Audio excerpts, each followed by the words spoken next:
Nigeria's Vice President Yemi Osinbajo has promised the immediate rehabilitation of the 21 Chibok girls who were released by the Boko Haram sect on Thursday after 913 days in captivity. What more lies ahead for the remaining girls still in captivity?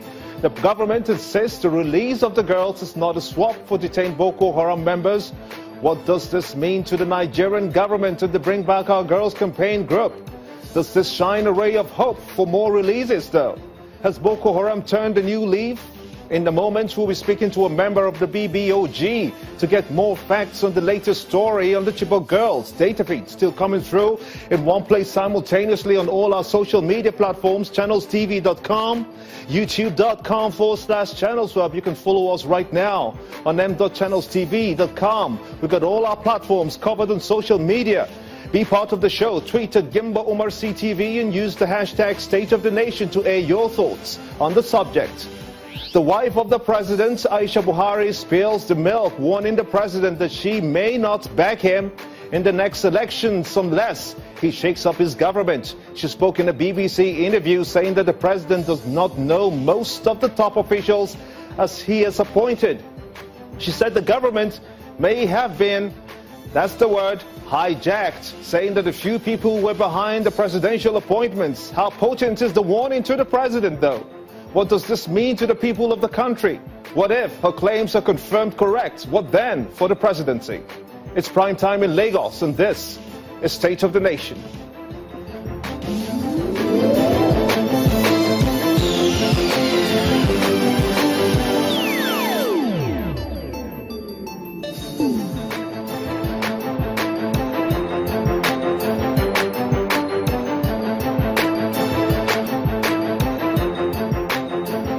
Welcome everyone in Nigeria and the rest of the world. I am Gimba Umar and this is State of the Nation. Data feeds coming through in one place simultaneously on all our social media platforms. Be part of the show and tweet at Gimba Umar CTV. Use the hashtag State of the Nation to air your thoughts on the subject. There has been a report in the media that 4 Boko Haram members were released in exchange for the girls released, but the Minister of Information and Culture, Lai Mohammed, has since debunked the report. He told journalists in Abuja that the release secured by the government is based on confidence and not a swap arrangement with the terrorist group.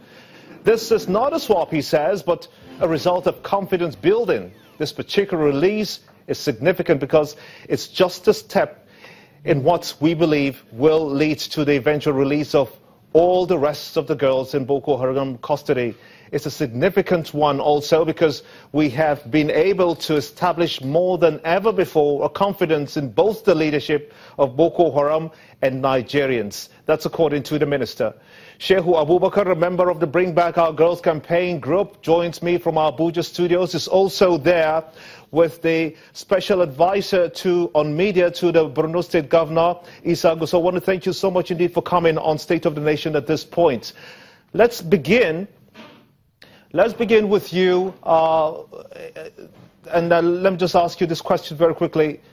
Your group, the Bring Back Our Girls, are delighted as much as we are, I can imagine, for the release of the girls. How has this affected your campaign?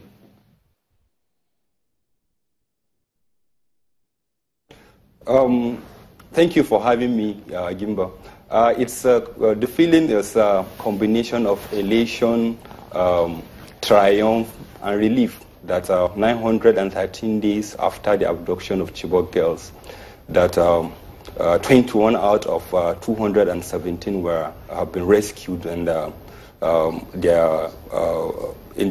are safe and free to carry on with their lives. In the movement, we are elated and we are full of commendations to the federal government, our armed forces, multinational joint task force, international committee of the Red Cross and the Swiss government, and anybody that has had a hand in this triumphant rescue or release of 21 Nigerians who have been held in the captivity for 913 days by mindless terrorists. Now, the Vice President has pledged a rehabilitation process for the girls. Has your group been able to pioneer the organization or advocacy of this kind of rehab that we're looking at? No, ours primarily is advocacy for the release of the abducted Chibok girls, as well as all other Nigerians abducted by Boko Haram.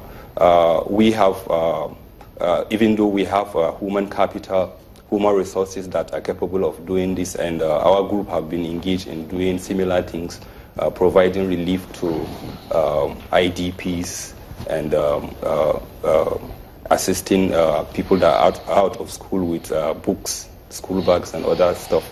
But primarily, we are not engaged in the rehabilitation of the released Chibok girls. We are just happy to advocate and stand for the release of the Chibok girls and all other abductees.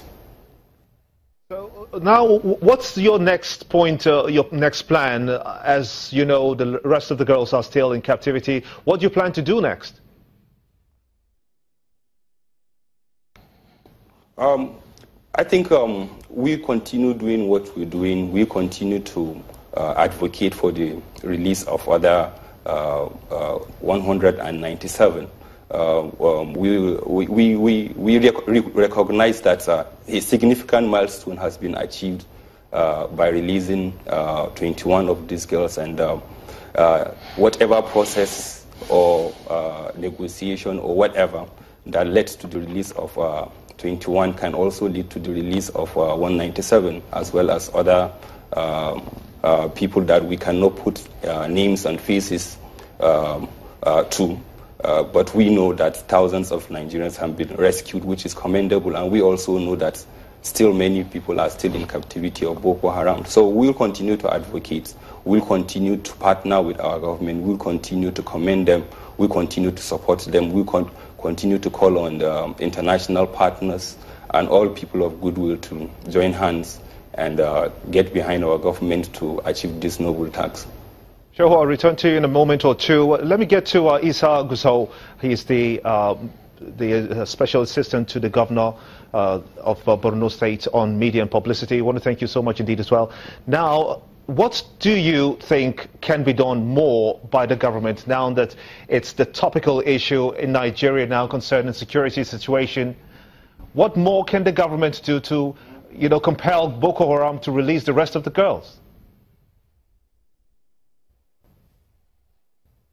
Thank you so much for having me here. I think what the government should do is just to continue what it has done and to cash in on the progress so far made. I think one of the most significant things about this release of 21 of our precious daughters in Borno State is the fact that it has, I would say, harmonized all interest groups, particularly between the federal government, and the Bring Back Our Girls group. I think if any Nigerian had doubts about the commitment of the federal government and indeed, the Borno State government and all stakeholders in working together to ensure, that all these girls are brought back, I don't think anyone has that doubt anymore. I was quite impressed by the statement issued by the Bring Back Our Girls group yesterday, acknowledging the fact that, they were satisfied, by the commitment of the federal government. What this means is that we are all in harmony now, even though in the past we had been, but naturally they were agitating. They didn't know what was being done. And because the negotiations were very sensitive, there are certain things in government that you cannot divulge, for so many reasons. But I think there's a very good harmony now, and I'm sure that as we speak now, I wouldn't be surprised if negotiations are still ongoing. I wouldn't know, but I would tell you that there is so much being done. The president is committed. The Borno State government is committed in giving whatever kind of support that should be given, and we are optimistic that the remaining girls, are going to be released. I'll be asking you a question about the welfare of the girls when we return. I just want to take a clip of the former head of state, Abdusalam Abubakar. He has commented on the release of the girls and has advocated for dialogue in resolving crisis situations. Let's take a listen.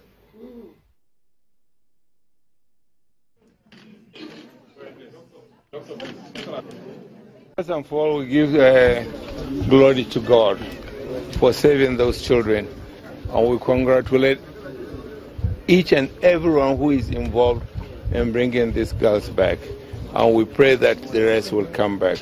I congratulate the parents who have been organized for the 1 year plus or so. It is sad, an episode, and we pray that never should such occurrence happen in our lives. The former head of state, Abdusalam Abubakar, also commending the government for getting at least 21 of the girls back and asking for the government to add more to its efforts to try to get the rest of them back, while advocating for a dialogue to try to quell any crisis situation. Let me come back to you now, Isa Ugusau. You just heard what the former head of state said there. It's a major concern trying to get feuding parties, in this case the government and Boko Haram, to really come to a conclusion. Do you suppose, for example, that the government and Boko Haram are working out better modalities? This is the first of many to come, and the rest of the girls will eventually be released if we have a situation where dialogue takes the center stage.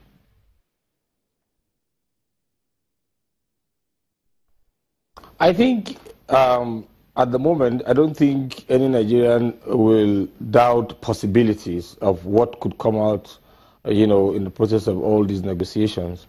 I believe that there's commitment, on the part of the group, of insurgents that are into this negotiation. We look forward to all these possibilities. For us in Borno State, I think the ultimate ambition of Governor Kashim Shettima would, in addition to the release of the Chibok girls and all other abductees, is to have this unfortunate crisis come to an end. Whatever it is, that the Borno State government will do, would always do that. And I'm sure that part of what should be on the table at the moment, apart from the girls, would be to bring an end to the crisis. And I think the most important thing is that all Nigerians, must have confirmed by now that indeed there is sincerity, on the part of, those at the helm of affairs. That is what is important, and confidence has been built. The fact that the insurgents have released, 21 of these girls, there's so much confidence, and I think what is important is how to build on that process, so that we'll move forward. Let me ask you on a final note, just before you go, what is Borno State doing specifically to try to help the welfare of these girls? Well, for now, the federal government is driving the process. You heard the Vice President saying yesterday that a lot of rehabilitation plans were already on ground. We are aware that the Chibok girls are already undergoing medical evaluation. The federal government has its own plan. On our part, Governor Kashim Shettima, since June 2014, set up a comprehensive plan. As we speak, there are 56 girls who escaped abduction, in 2014. They are in schools. We don't talk about this because we went into agreement with the parents that we keep the identity of their schools, to our chest, so that we do not create media frenzy and end up compromising their safety, or compromising their education. At the moment, 41 of them are schooling in an international school within the North Central Zone, and 15 are schooling within the Northwest. So, but like I said, we are keeping the identity of these schools to our chest. The Borno State government, Governor Kashim Shettima, is very, very much ready to approve whatever help that is required of him, but the federal government is driving the process, and the governor is committed to whatever is required of him. Saguso, the Special Assistant on Media to the Borno State Governor. Governor, I want to thank you so much indeed, as well as Shehu Abubakar, member of the Bring Back Our Girls campaign group. Many thanks indeed for sharing your thoughts with us on State of the Nation. Now, the war on corruption hots up as the DSS arrests some judges the government maintains is not a fight against judges. Plus, the president's wife says that she may not support the president in the 2019 election campaign. We will look at that as well when we return. Here is State of the Nation.